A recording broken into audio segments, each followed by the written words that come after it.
am John Dayaksang Foundation Maritime University, Mono, and we are here to conduct an interview for the success of the project. So first, can you introduce yourself, sir? Good afternoon. My name is Bernie Tukar.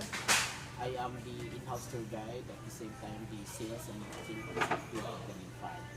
So, as a little overview about Garin Farm, so this is a 14-hectare demonstration farm, and we integrate this into three concepts.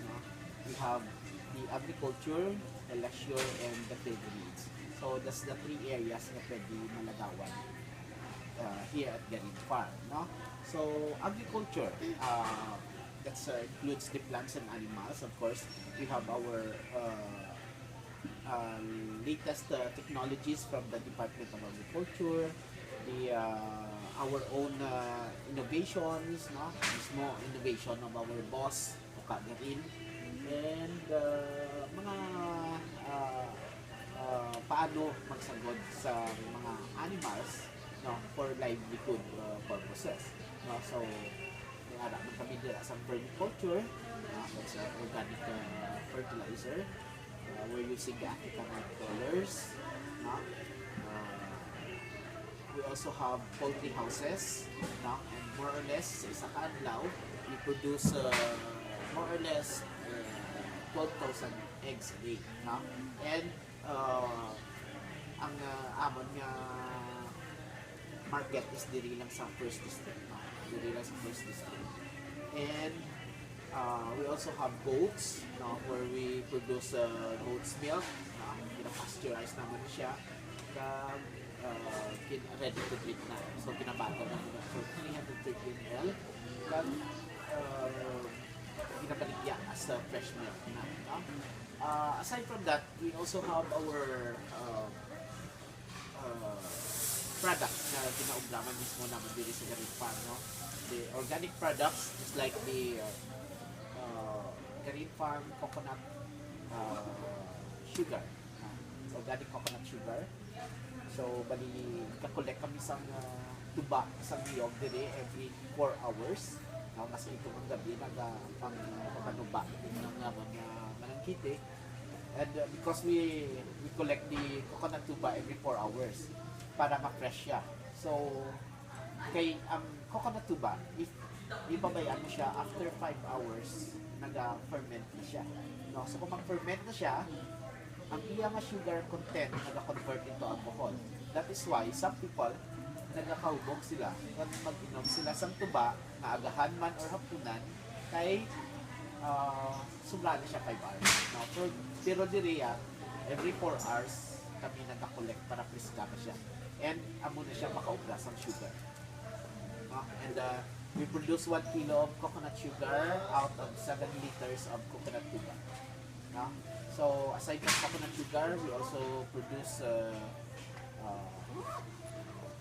organic coconut sap or coconut nectar. Though in-pasteurize lang na siya mga coconut tuba, steam boiled. It is a very healthy drink. It contains inositol na pang-anti-cancer, that is according to our studies. Ang coconut sugar naman niya, it is very safe for those who are diabetic. Kay it contains a very low glycemic index, coconut sugar. So, kung diabetic person are very safe to use the coconut sugar for as sweetener. So, amo na siya, mga product naman. And also, we have Garin Farm ice cream, Garin Farm virgin coconut oil. Pero ang langgaw, ang tuba nga na, kung hindi naman makolekt sa within 4 hours, ubra na lang namin siya nga langgaw. So, wala man sa gyapon.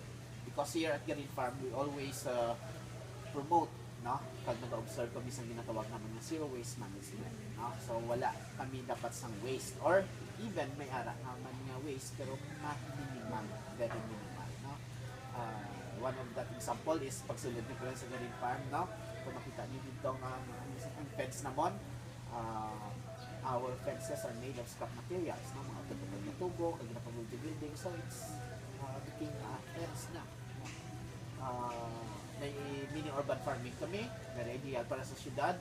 Dira, mga utod-utod nga guma, mga lata, mga ginagamit mga pangtamnan, So, very, reusable ang imo nga mga waste, no? Ang chicken dung ako nang itisang manok, aside from fertilizer na we gather it sa isa ka tangki, and then pagka-gather naman na ibutang na sa isa ka tangki na nalubag-lubag na dyan. Kaya ang chicken dung nag-produce na siya sa biogas, no? So aside from instead of using Shenane, gasol, no, or other mga LPGs, biogas na ginagamit naman ito sa processing area naman. Pero wala siya nabaligya, sir. That is our own consumption. Kay diri ang iyang ano, kay hindi mo man na siya pwede masaylo sa tangke, no? Hindi mo na siya pwede masaylo kay biogas holder na mo na o plastic lang na siya, which is halin na sa dili mismo. Okay?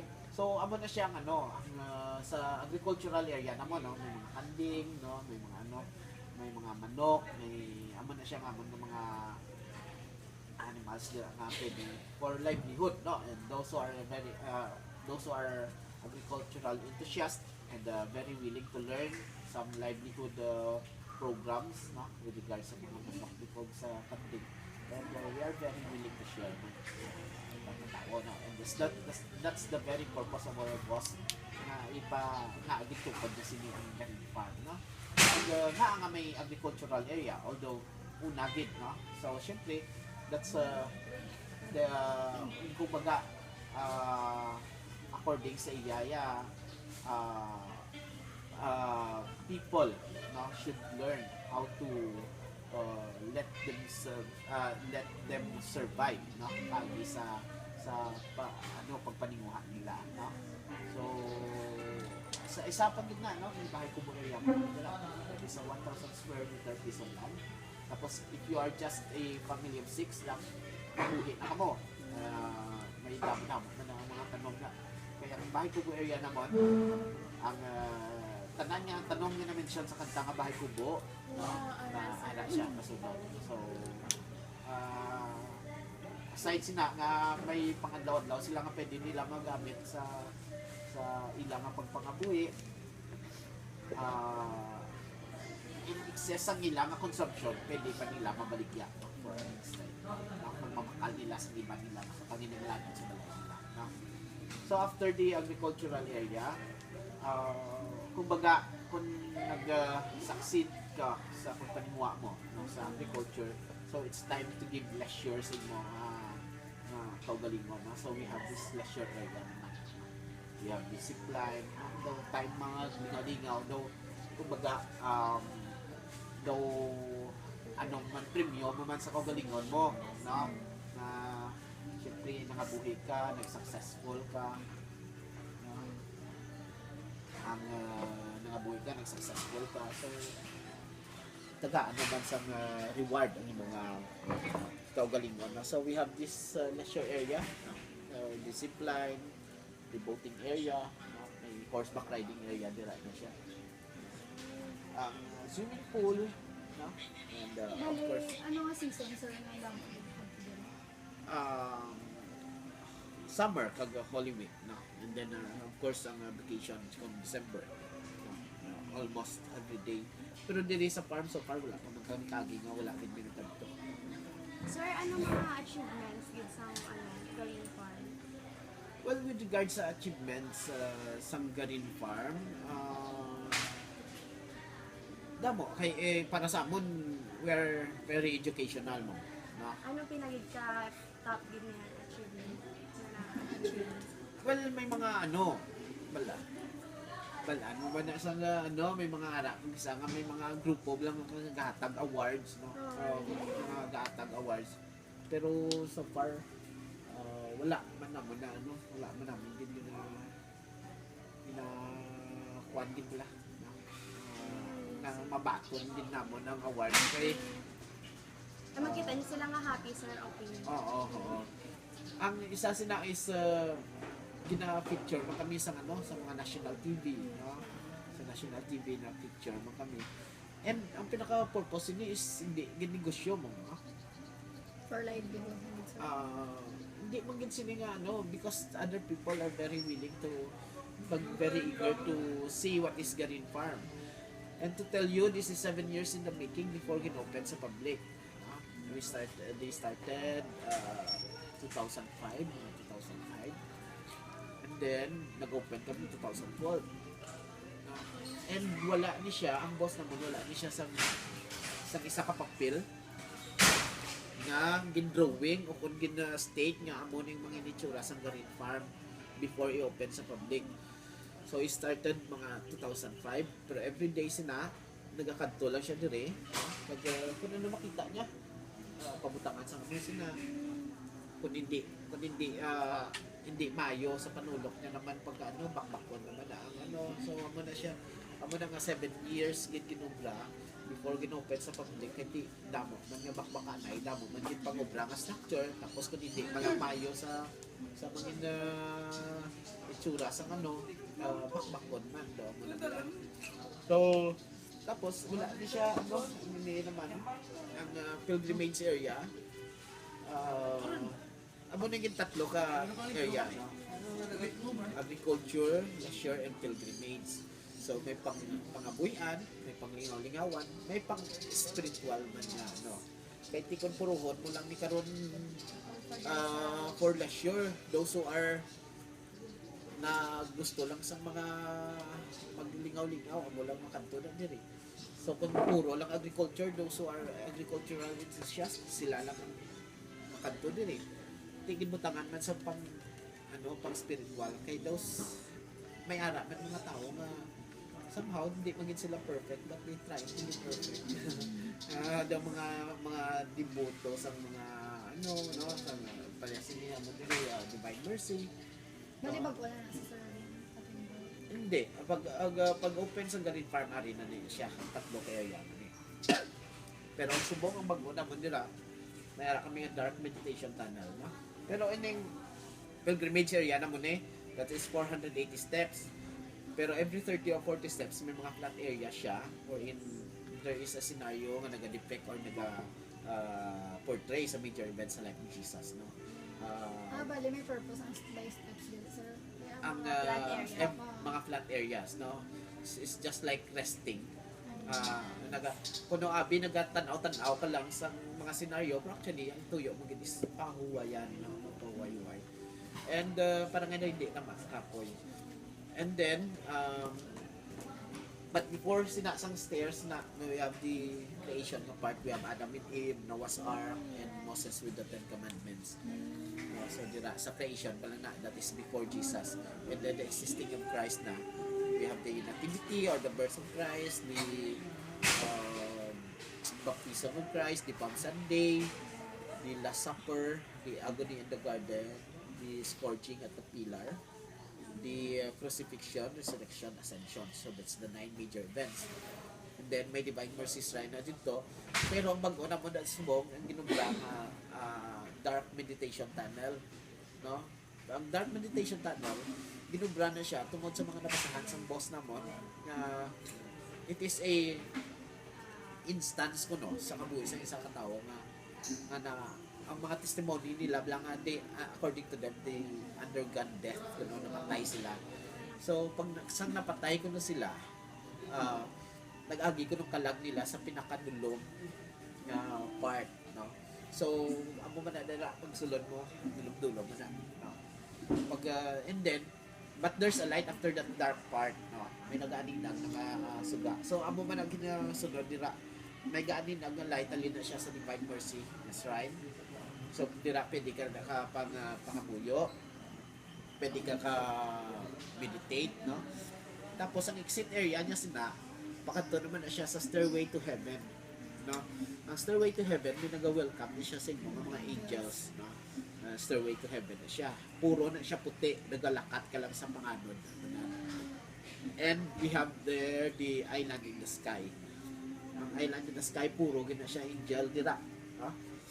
Puro angel, tapos ang there's an imahe sa God the Father, God the Son, God the Holy Spirit. So dira na siya. Bali yung pagka-devoted may mga research siya nga ginagawa. So, sir, di ba may mga achievements, may mga failures man na ang encounter. course, yes. So, sa nasiling ko na, ang amo namon, pag masiling na hindi niya masawaan na patindong yung structure, pag hindi niya masawaan, pabakbak niya na. So, that's costly, very costly na. Isip ko. Mga failures mo din. Of course, siyempre, pamunay ko kisay mga weather, no? Dalasang weather. Pero hindi mo kisay, is beyond our control man. Tapos, sa aming mga, ano man mga disputes from the guest. Kung kisay, hindi, ang guest ka ba, hindi mo man ma-please sa tanan, no? So, sometimes may mga disputes sa din sa ilang hindi mo man maintindihan. So, paano nyo sir ma-handle ang mga feedback na hindi manamit sa mga guests niyo? Well, ang ginatagaan, ginamot sa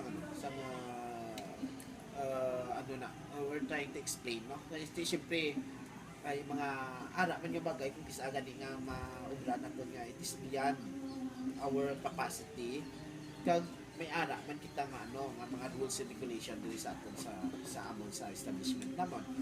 So then, kung may ara na if we found out nga amon kakulangan, so then ginaano ginamon no? Gina-attend ginamon ang ilang mga panginahanglanon. Pero at the same time, gina-analisan mo naman ang sitwasyon, no? Kung may salagin man wala kami, o kung kung iya man nakabuatan sa guest. Pero most likely,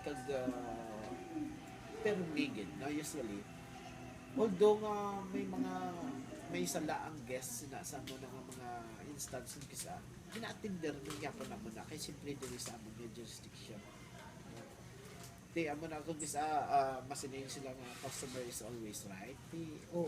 But they have to know their limitations man. Considering nga ang isa ka establishment may ilang rules and regulations.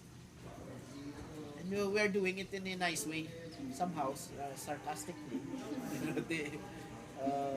Usually, mapaubos, kagid na mapaubod, kagid permis mga guests. So, last na lang sir, can you give us some advices on how to become a successful entrepreneur as well as the business, sir? Well, kami as a staff, no? As isa sa mga staff sa Garin Farm, sa Garin Global Companies, and I've been a staff. I've been working here for 17 years already. Siguro, to become a successful entrepreneur, just like our boss, you have to know kung nga mag-invest, no? Kag sa imo nga pag-invest, you are willing to face the consequences, kag willing ka nga mamerdihan mo na sa una, no? Take some risk. Mas handa ka bala na kung gusto mo successful ka na entrepreneur, na negosyante, handa ka na nga mamerde or handa ka sa mga kaperdihan or sa kaputuhan mo, inanda ka dira. Because kung handa ka sa kaputuhan mo, na-trigger na nasa mind mo ay maputo ako kung sa mga nga sitwasyon, diba? So you'll be doing something na hindi ka malabot sa punto. Yes. Your own innovation, your own kasi mas kayo maggaya-gaya ka pa sa iba, no? Okay lang na yan. At siyempre, negosyo mo, pinaka-purpose mo gin is to gain profit. Tinga ang negosyo ka pa lang kung gusto mo lang maberde ka, di ba? But, ang ginamba ko is you are willing to face na maabot sa punto kasi na mapunto. Kumbaga, na-anticipate mo kung diin ka dapat magliko kung nanagputo ka na. So, siguro ako na. And, of course, ang amon nga boss niya is very innovative. Garin is very innovative. Kaya dasig siya